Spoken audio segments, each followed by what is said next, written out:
किसी व्यक्ति के ज्यामितीय पहचान अंगुली छाप क्रम विच्छेद के अलावा निम्नलिखित में से और कौन सा है? 2014 में पूछा गया क्वेश्चन था। परितारिकता कर्मवच्छीय, वृष्टिपटल क्रमवच्छीय, वाक अभिज्ञान। तो इसमें से ये सभी है। वाक अभिज्ञान होगा, परितारिका कर्मवच्छीय होगा और वृष्टिपटल होगा। सबका सब होगा आंसर इसका, चारों आंसर सही है। चलिए विस्तार देखते हैं। आपके द्वारा प्रदान किए गए सभी विकल्प iris scan, retina scan, voice recognition का उपयोग करके बायोमेट्रिक पहचान किया जा सकता है। देखिए हिंदी कितना टेढ़ा है। हिंदी है परितारिका क्रमवच्छीय, वृष्टिपटल क्रमवच्छीय, वाका। इंग्लिश में देखिए सीधा है, आइरिस स्कैन है, रेटिना स्कैन है, वॉइस स्कैन है। तो आप इंग्लिश को ही फोकस कीजिएगा, इंग्लिश पे ध्यान दीजिएगा आप। डीएनए प्रौद्योगिकी जीनों के स्थानांतरित होने देती हैं। ठीक है, 2013 का क्वेश्चन है। पौधों को विभिन्न जातियों में, जंतुओं से पौधों में, सूक्ष्म जीवों के उच्चतर जीवों में। तो इसका क्या है? तो इसका उत्तर हो जाएगा पौधों की विभिन्न जातियों में और सूक्ष्म जीवों से उच्चतर जीवों में ये करने की अनुमति देता है। ठीक है, सूक्ष्म जीवों से उच्चतम जीवों में करने की अनुमति देता है। 1 और 3 इसका उत्तर सही हुआ। विस्तार ऊपर दिए गए सभी कथन सही है। पुनः संयोजन डीएनए प्रौद्योगिकी, जिसे जेनेटिक्स इंजीनियरिंग के रूप में जाना जाता है, पौधे के विभिन्न प्रजातियों, जानवरों और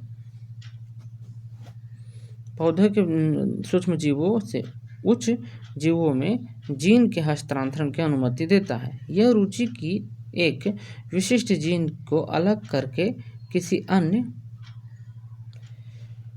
जीवों में प्रतिस्थापित किया जा सकता है। परिवर्तन जैसे तकनीकी का उपयोग करके इसे दूसरे जीनों के डीएनए में पेश किया जा सकता है। वह वैज्ञानिक को एक जीव के नए लक्षणों का विशेषताओं के लिए इसका उपयोग करने की अनुमति देता है। बैगन की आनुवांशिक अभियांत्रिक जेनेटिक इंजीनियरिंग में उसकी नई किस्म बीटी बैगन विकसित की गई थी।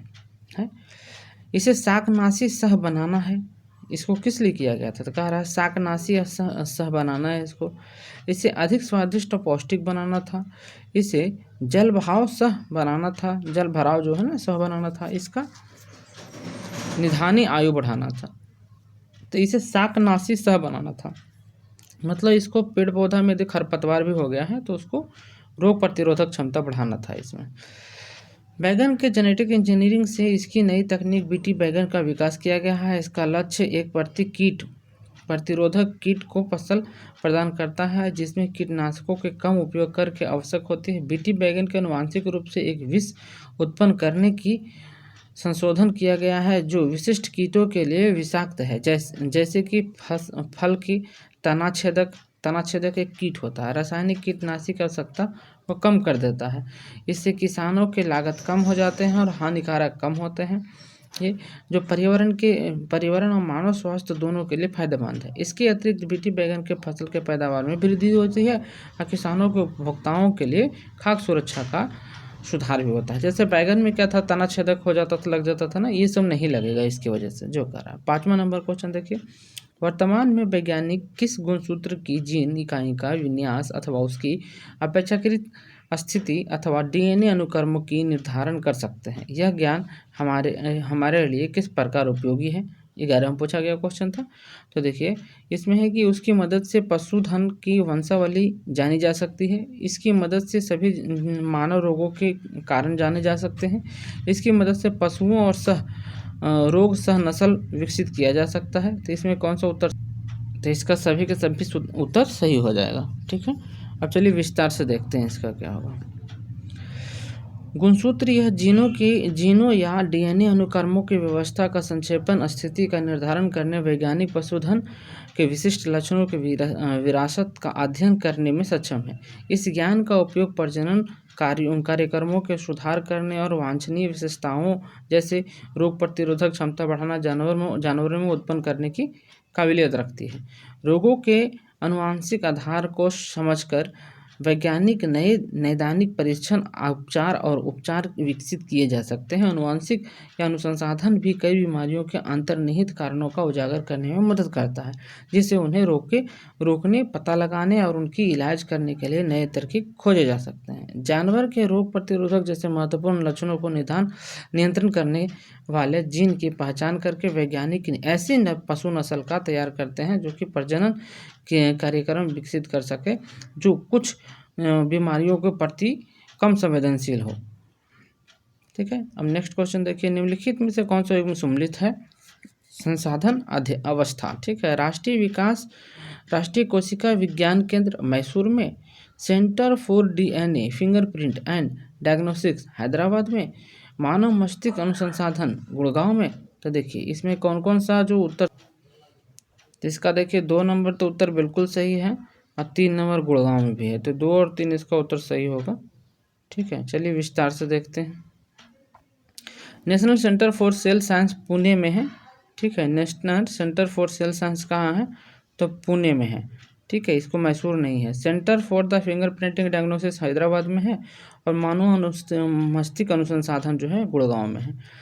स्तंभ कोशिका अनुसंधान के स्टेम सेल जिसको कहते हैं के क्षेत्र में नवीन विकास के संदर्भ में निम्नलिखित में से कथनों पर विचार कीजिए। बीजपुटी अवस्था पर भ्रूण मानव स्तंभ कोशिका का एकमात्र स्रोत है। बीजपुटी अवस्था जिसको कहते हैं, ठीक है, प्लास्टिक स्टेम। स्तंभ कोशिका बीज पुटिकाओं को नष्ट किए बिना प्राप्त की जा सकती है। स्तंभ कोशिका वस्तुतः अनंत काल तक स्वयं की पात्रे संजीवित हो सकते हैं। भारतीय अनुसंधान केंद्र ने कुछ कोशिका रेखाओं को भी सृजन किया है जिससे कई प्रकार के ऊतकों के विकास किया जा सकता है। इनमें से कौन सा क्वेश्चन सही है या तो है इसके बारे में? इसका उत्तर 3 सही है और एक 4 भी उत्तर सही है। तो इस तरह से उत्तर हो जाएगा इसका 3 और 4 डी नंबर हो जाएगा। ठीक है, चलिए विस्तार से देखते हैं। कथन, मानव स्टेम कोशिका का एकमात्र स्रोत ब्लास्टोसिस्टिस चरण में है, भ्रूण है। यही नहीं, सही नहीं है इसमें, क्योंकि स्टेम सेल अन्य स्रोत जैसे वयस्क ऊतकों, गर्भनाल, रक्त और प्रेरित प्लूरिटियो स्टेम सेल iPSC में भी प्राप्त होता है। कथन, ब्लास्टिक को नष्ट करके ब्लास्टोसिस्ट को नष्ट किए बिना स्टेम सेल प्राप्त किया जा सकता है। सही नहीं है ये बात। ठीक है, क्योंकि ब्लास्टोसिस्ट चरण में भ्रूण से स्टेम सेल प्राप्त करने की प्रक्रिया को ब्लास्टोसिस्ट का विनाश शामिल है। समझिए, ऐसे बिना ब्लास्ट किए उसको नहीं प्राप्त किया जा सकता। ब्लास्ट तो करना ही पड़ेगा, उसे नष्ट करना ही पड़ेगा, तब मिल सकता है। ठीक है, स्टेम सेल स्वयं को ब्लास्टोसिस्ट के विनाश को पुनः उत्पन्न कर सकते हैं। सही है ये। ठीक है, पुनः उत्पन्न कर सकता है। तो ब्लास्टोसिस्ट जो है ना, ये गुणसूत्र की लास्ट प्रक्रिया है। गुणसूत्र के 4 प्रक्रिया में टूटता है, सिस्टोसिम, ब्लास्टोसिम। तो इसमें ब्लास्टोसिम लास्ट है, क्योंकि स्टेम सेल में स्वयं को नवीनीकृत करने की विभिन्न प्रकार की कोशिकाओं के अंतर करने की क्षमता होती है। भारतीय अनुसंधान केंद्र के कुछ स्टेम सेल लाइन भी बनाई है जिसमें कई प्रकार के ऊतकों को विकास किया जा सकता है। सही है ये बात। ठीक है, भारतीय अनुसंधान सेंटर स्टेम सेल के अनुवांशिक में सक्रिय रूप से शामिल है और उन्हें विभिन्न स्टेम सेल लाइन बनाई है जिसका उपयोग अनुसंधान के लिए किया जा सकता है और चिकित्सा उद्देश्य के लिए। अमेरिकी बहुउद्देशीय कंपनी मोनासोटो ने एक कीट प्रतिरोधक कपास की किस्म बनाई है जिसका भारत में क्षेत्र परीक्षण किया जा रहा है। मतलब क्षेत्र परीक्षण भारत में भी उपयोग किया जा रहा है। निम्नलिखित जीवाणुओं में से किस एक अविश जीन का इस परिजीनी कपास अविश में अंतरण किया गया है? ठीक है, तो ये कौन किया गया है? तो बैसिलस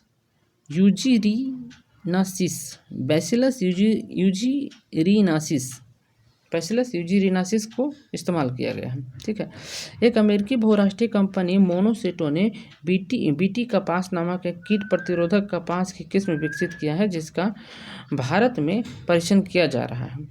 इस ट्रांसजेशन कपास के बैसिलस यूरिथीजियन बीटी बैक्टीरिया के 20 जीन के स्थानांतरण किया गया है। बीटी कपास कुछ कीटों के विषैले प्रोटीन पैदा करता है, जैसे कि वालवर्म जो कपास का एक प्रमुख कीट है। यह प्रोटीन कीटों के तब मारता है जब ये कपास के पौधों को खाते हैं। बीटी कपास का उपयोग विवादास्पद रहा है। पर्यावरण पर इसका प्रभाव और कीटों से संभावित प्रतिरोध विकास के बारे में कुछ चिंताएं साथ में हैं। ठीक है। हाइब्रिडोमा प्रौद्योगिकी एक नया जीव प्रौद्योगिकी है, उपगम है। देखिए क्या है इसमें, तो कह रहा है एक कॉलोनिक परिशिक्षण के वाणिज्य उत्पादन के लिए कहा गया। एक कॉलोनिक परिरक्षीय वाणिज्य उत्पादकों के लिए इसका इस्तेमाल किया जाता है। ठीक है। हाइड्रोनोमा तकनीकी मोनोक्लोनल एंटीबायोटिक के उत्पादन के लिए उपयोगी की जाने वाले जैव प्रौद्योगिकी दृष्टिकोण है।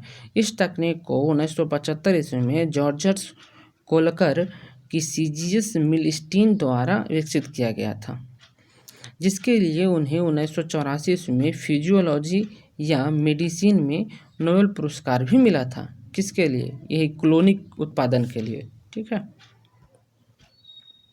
कपास के कीट रोधी पौधे आनुवांशिक इंजीनियरिंग द्वारा एक जीन को विशिष्ट कर निर्माण किया जा सकता है, विषाणु से, जीवाणु से, कीट से, पौधे से। तो जीवाणु से इसको किया जा सकता है। किससे करेगा? जीवाणु से करेगा। ठीक है। साफ साफ उत्तर ही दे दिया है। नेक्स्ट देखिए, कथन और कौन। डॉली सर्वप्रथम क्लोन की गई स्तनी थी। डॉली पात्रे निषेचन द्वारा, पात्रे मैंने प्रखनली निषेचन द्वारा उत्पन्न किया गया था। ठीक है। कौन सही है इसमें? तो सही है कि प्रथम कॉलोनी तो थी, लेकिन पात्र निषेचन नहीं थी ये। ठीक है।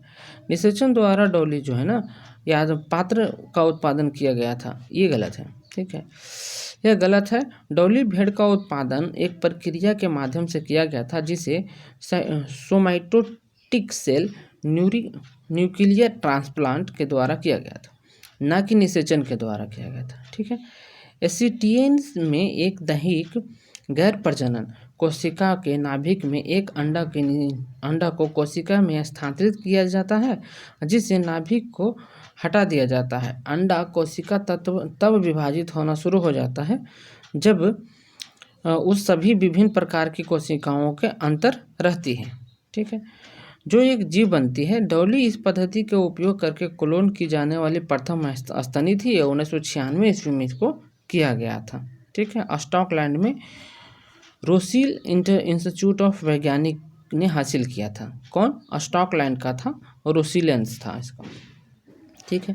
कीट प्रतिरोधक ट्रांजिस कपास बीटी जीन के निवेशन के निर्माण में किया गया था। बीटी जीन का एक जीवाणु से प्राप्त किया गया था। 1999 का पूछा हुआ क्वेश्चन है। तो कह रहा है कि इसमें से कौन सा क्वेश्चन सही है? तो ए आर दोनों सही है, परंतु इसकी व्याख्या नहीं करते हैं। तो इसका लिए आंसर क्या हो जाएगा? बी हो जाएगा इस तरह से। ठीक है, चलिए समझते हैं कैसे व्याख्या नहीं करते हैं। बीटी जीन जो कपास के पौधों के विभिन्न कीट प्रतिरोधक प्रदान करता है। मिट्टी में रहने वाले जीवाणु बैसिलस है ना, बैसिलस थूरिगिएसिस बीटी से प्राप्त किया गया है। यह जीन एक प्रकार के विष उत्पन्न करता है जो कुछ कीटों के लिए विषैला होता है, जिसमें कॉटन वालवर्म भी शामिल है। समझे? जब उसको दीवार पे बैठता है ना खाने के लिए, तो उसको ये मार देती है। शिशु का पितृत्व ज्ञान करने के लिए निम्नलिखित में से कौन सा तकनीक उपयोग किया जाता है? तो देखिए, तो प्रोटीन विश्लेषण, गुणसूत्र गणना, डीएनए और फिंगरप्रिंट काउंटिंग। तो डीएनए और फिंगरप्रिंट काउंटिंग के द्वारा शिशु के पितृत्व ज्ञान का पता कर सकते हैं, पिता का ज्ञान पता कर सकते हैं, इसका पिता कौन है। निम्नलिखित वयस्क में लगे व्यक्ति में से कौन से बीमारियों को अपनी कोशिका के डीएनए में अस्थायी परिवर्तन का खतरा रहता है? 1996 में पूछा गया क्वेश्चन है। तो देखते हैं इसका उत्तर कौन सा सही है। कार्बन 14 स्थानांतरित स्थानीय का उपयोग करके अनुसंधान करने वाले एक्स-रे तकनीशियन, कोयला खनन, रेंजन या रंजास्मज। तो इसमें कौन सा उत्तर सही होगा? 1, 2 और 4 उत्तर सही हो जाएगा इसका। ठीक है, चलिए विस्तार देखते हैं। कार्बन 14 समस्थानिक का उपयोग करने वाले शोधकर्ताओं जो एक रेडियोधर्मी समस्थानिक है को आयनीकरण विकिरण के संपर्क में आने का खतरा होता है। आयनिक विकिरण के जैसे कार्बन 14 द्वारा उत्सर्जन डीएनए के नुकसान पहुंचा सकता है, जिससे म्यूटेशन हो सकता है और कैंसर जैसे खतरा बढ़ जाता है। ठीक है, एक्सरे तकनीक में आयनीकरण विकिरण के संपर्क में आने के खतरा के कारण एक्सरे मशीन उच्च स्तर के विकिरण का उत्सर्जन करती है और यदि उचित सुरक्षा सावधानी नहीं बरती जाती है तो तकनीशियन खतरा स्तर के विकिरण के संपर्क में आ सकते हैं। कोयला खनन में देखिएगा, कोयला खनन में श्रमिकों कुछ रासायनिक और धूलों के संपर्क में आने के कारण डीएनए में उत्परिवर्तन पैदा कर देता है।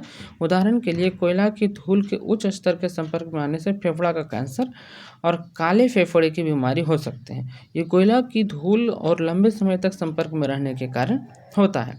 प्रायः समाचारों में देखा गया CAS9 प्रोटीन क्या है? CAS9 प्रोटीन क्या है? तो इसका उत्तर जो हो गया लक्ष्य साधित जीन संपादक के आणविक काच है। ठीक है, तो सभी क्वेश्चन समाप्त हो गया। 15 क्वेश्चन था। थैंक यू दोस्तों।